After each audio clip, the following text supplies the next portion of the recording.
lot of people call me from the Asheville area, talk specifically about the horrendous damage, and many of them pointed out that that is not Hurricane Alley per se. It's not an area that normally attracts storms. Can you help us understand this? Well, the bottom line is it was directed there, as the transmission recordings clearly show. They kept that moisture corralled there to deluge in the same location. So again, these are patented technologies, and the fact that we have the entire so-called meteorological community denying that this is going on to protect their paychecks and pensions is absolutely criminal at this point. We know we have private defense contractors that are neck deep in the patents that manipulate these storms, Raytheon, Lockheed Martin. We know those two in particular do the weather modeling for the nation's weathermen, National Weather Service and NOAA. Again, both agencies have an illegal federal gag order on them. So at this point, this is an emperor has no clothes moment. That's the best description I can give for something that is so blatantly obvious and inarguable, can only be considered weather warfare at this point. And the fact that, again, the so-called science community is denying this manipulation is criminal. It's absolutely criminal, Colonel McGregor. Here's one more clip of him specifically talking about. Do so. Could you tell us about some of your recent discussions, conversations, briefings that you've had with political leaders from the states? What you think? First of all, what did they specifically ask you, if you can tell us, and how did they respond to your answers? Yes, Colonel McGregor, I had an hour conference call yesterday with the representatives and senators from the Carolinas, and we presented the data to them to answer their questions about how this manipulation occurs. They realized this was not a natural event. They're trying to digest the fact that their states were literally under assault from weather modification operations that are clearly connected with DoD operations, and we can speculate again on the agendas and objectives being carried out, but the fact that the storm was manipulated is absolutely inarguable. We know that technology to stop these rotations from even occurring has existed for decades with the manipulation of atmospheric pressure zones. HAARP in Alaska is one example many people are familiar with. That's an ionosphere heater. That's a weapon of mass destruction, period. It can cause an electrical chain reaction in the ionosphere, which heats it to extraordinarily high temperatures, which causes the atmosphere to bulge up and down. The downward push creates a high-pressure dome that can steer the jet stream.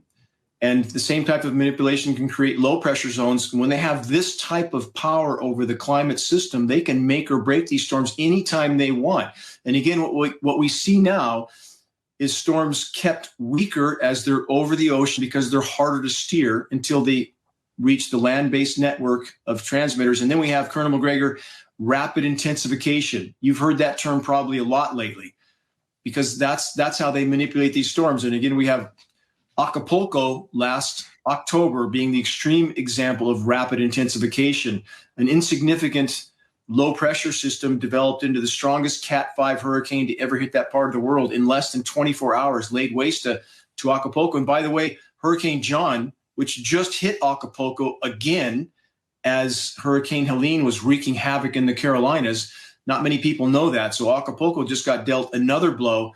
So again, how many agendas and objectives are being carried out when we know they can manipulate these storms, and we know they can make or break them anytime they want? And again, I bring up the oil infrastructure in the Gulf of Mexico that seems to magically miss any sort of damaging storm again and again and again, while the storms wreak havoc inland and on shorelines. It's not a coincidence. They have that much sway over the storm. Now, let's be 100% clear, and we'll go to our guest and give him the floor. 2015, 16, in speeches saying we can do this, we've been doing it, but we don't want to tell the public about it because of lawsuits. So it's going on. We have the leading expert, Dane Whittington, on with us, geoengineeringwatch.org. Right now, there's so many places to start, so many places to go here. So, Dane, I'm just going to give you the floor here to go where you think first. Dane, thanks for joining us. Alex, good to be with you again, brother. Thank you for always staying the course in this fight on so many fronts. The American public and elected officials are beginning to wake up to the fact that the covert weather warfare assault has been waged for decades against them. In regards to Hurricane Milton and the method with which these storms have been manipulated, The spawning is a separate issue, the spawning of the storms. But what we can say definitively is they are steering these storms. And Milton took, we believe, an unexpected jog toward the southeast, toward the Yucatan Peninsula, where a massive transmitter in Cancun nudged it back on course. And we recorded those transmissions as well. It spun up to, we believe, earlier than they had scheduled it to. It spun up to the strong Cat 5 that we saw, again, making it much more difficult to manipulate. So it may have gone off course a bit from where it was scheduled to go. They're more difficult to control the stronger the storm is, especially over the ocean. Once it reaches land, we have the NextRad network that is more capable of steering these storms. And again, these are patented technologies. So whatever agendas and objectives, again, there may be about this storm, where it's scheduled to make landfall, we can speculate about, again, all those agendas and objectives. There's likely many. The screen you're showing right there, Hurricane Helene and the NextRad transmissions that have a repelling effect on the storm. That's, again, what happened in Cancun as the storm went southeast, and we believe that wasn't part of their original agenda, that it went off course a bit, and the transmitter in Cancun, very powerful transmitter, pushed it back. And again, we recorded those transmissions as well. So bottom line is these storms are being steered, period. If we go all the way back to 1947, Alex, I know you know this, many of your listeners do as well, but Project Cirrus, the U.S. military's initial onset of manipulating hurricanes, how far have they come since then? And again, for people to deny climate engineering at this point is absolutely ludicrous. And we know even Project Popeye in Vietnam in the 60s, historical record, U.S. military is so effective at controlling precipitation over that country that by the mid-70s, we have international treaties forbidding weather modification in wartime, not that anybody pays attention to those. So, Alex, this is nothing short of weather warfare, period. And then we have the fake environmentalists making everything about carbon dioxide, not atrazine, and nuclear reactors melting down, saying, oh, the weather's getting worse because you're not paying your carbon tax, literally terrorizing people with this. And we have all the CIA reports going back to the 60s, 70s, 80s admitting all of this. I showed them yesterday. While you talk, I'll show some of the documents. People can just type in the headline from the document and then pull it up themselves. It's at CIA.gov. It's at the Congress's website. We're talking about a fact here. I interviewed Ben Livingston, one of the first guys who were involved in this. And I remember I was attacking HARP and having Dr. Nick Begich on in 2000. And in 2006, we get a call from an Air Force colonel at HARP. And he said, the director of HARP would like to come on. That interview's out there. And the guy came on and said, yeah, we can control the weather. We can even ignite the atmosphere, but big deal, it's not bad. So they admit all this, and we have the patents. But then at one level, the CIA head goes on C-SPAN and admits it all. But then you and I talk about it, and we get attacked, and they say we're crazy. But meanwhile, places like Dubai, for decades, admit they control their weather and can use Doppler radar to create rain or to steer storms. Why don't you explain to people how Doppler radar is able to manipulate and energize the atmosphere and steer these storms? Well, again, it has a repelling effect, and that is extraordinarily visible from the NextRad transmissions that we are recording. And we recorded for Hurricane Harvey, Ian, Maria, Michael, again and again and again. And you don't need to know anything about meteorology to see visibly the effect of these transmissions on the storms. If we go to Dubai, thank you for mentioning that, is it just a coincidence that days after Dubai announced it was going to ditch the dollar, they get deluged with 2 years worth of rain in, I think, 6 hours? Is that just a coincidence? And we see this sort of scenario over and over and over. And again, when these technologies have existed for so long, and as a matter of historical record, and we have somewhat over 200 patents at this point right now existing, the denial of this is criminal. And we would argue at geoengineeringwatch.org that everybody either actively or passively participating in these crimes, be it an elected official or media or a so-called weather expert that is participating in the cover-up of these crimes, does that not make them also culpable? So at geoengineeringwatch.org, we are trying to make known who's authoring articles. For example, a recent article from the New York Times, Alex, from Christopher Flavelle, who did his best to marginalize this incredibly dire issue. He referred to the interview exchange I did with Robert F. Kennedy and tried to mock and marginalize that. these people are increasingly desperate to mask what can't be hidden for much longer. And that's what I would encourage those trying to share this most dire issue and the ridicule and resistance they get from family and friends. Know that this issue will be exposed. You can't hide this. You can't put it in the rearview mirror. It's getting bigger and more ominous in front of the windshield every day. They're becoming more bold with their weather warfare actions because the public so far hasn't responded. Even when you have a hurricane like Helene, that again, there could be various objectives there. The Piedmont lithium mine in Piedmont in North Carolina, hemorrhaging hundreds of millions of dollars with DOD contracts coming due for that lithium, the landowners being a roadblock for them, and now those landowners have been washed away, literally. So again, and Dane, let me stop you because when I was thinking about you coming on the show yesterday, I meant to ask that question up front. So thank you for bringing up the most important point in my view. And let me just stop here, and I want you to really take your time answering this. You are, hands down, the last 25 years, the leading organization group with the scientists and others testifying to legislatures, Congress, you name it, exposing the real documents, the real admissions of this thing hiding in plain view.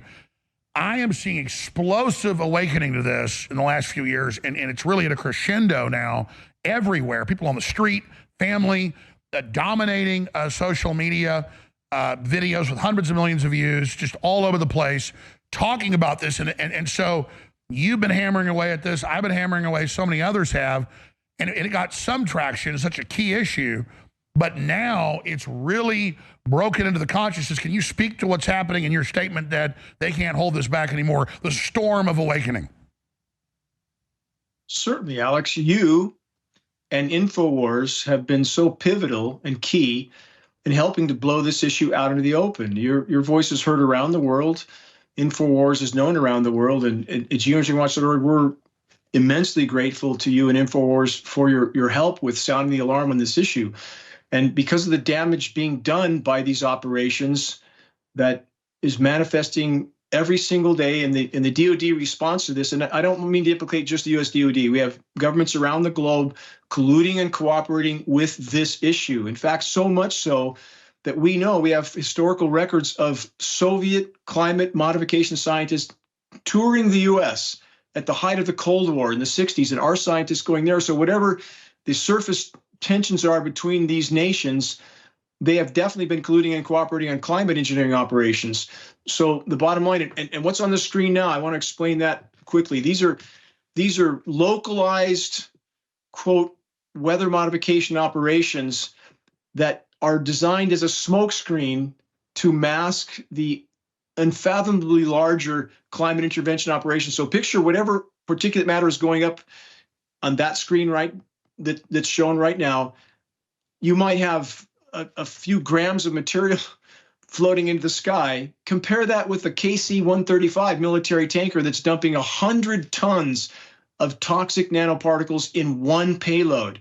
So again, we have a power structure that's tried to mask the climate engineering operations with, quote, weather modification operations that are publicized, that are known. The single engine propeller driven aircraft, many times, Alex, with a few flares on the wings that might drop, in that case, 5 kilos of material into the sky. Again, compare that with a KC-135 that will dump 100 tons in a single payload. In fact, Alex, we've extrapolated, I'll leave with this, but we've extrapolated based on our testing at geoengineeringwatch.org, and we took a NOAA, National Oceanic and Atmospheric Administration, flying lab to altitude, which no private party will ever get access to again. That was a set of extenuating circumstances and great expense for us. But we took that to altitude with top scientists. It's all in the Dimming documentary. We sampled what heavy aircraft were emitting. We processed that at Rensselaer Polytechnic in New York, world-renowned lab, found what we knew we would find, starting with aluminum nanoparticles. So working with University of Minnesota, with hundreds of lab tests, we have extrapolated what the likely global dispersion of these elements is, and that's about 40 to 60 million tons annually. So is it any wonder, Alex, that every other commercial on TV is asthma this, COPD that, respiratory everything? And yes, there's pollution. We recognize that. We're not denying that. But when you have this intentional dumping of nanoparticles that are extremely inflammatory to the respiratory systems of toxic elements, aluminum, barium, strontium, manganese, polymer fibers, surfactants, there's HAARP that you're showing now. And that HAARP is an ionosphere heater. It's directional. They can bounce that signal off the atmosphere and bring it down in places over a great The spectrum. director told me on air at the time they can ignite the atmosphere. It's so powerful. Yeah, I've heard him say that, and we can't know the totality of their capability. What HAARP does transmits 3.6 million watts of power into the electrically charged ionosphere, causes an electrical chain reaction, which superheats that layer of the atmosphere and causes the atmosphere to expand up and down. Alex, you've probably heard the term heat dome, high pressure heat dome a lot lately. We hear the meteorologists saying it all the time, right? So that's what you get from an ionosphere heater, a high pressure heat dome. That compressing air, and we're experiencing that in the West Coast right now. It's like living in hell. Temperatures never cool down day or night, and you have very little air movement under that heat dome. And they can circulate the jet stream in a clockwise manner around that heat dome in the northern hemisphere and direct it back down to other locations. So the degree to which the climate system has been derailed by these operations is total at this point.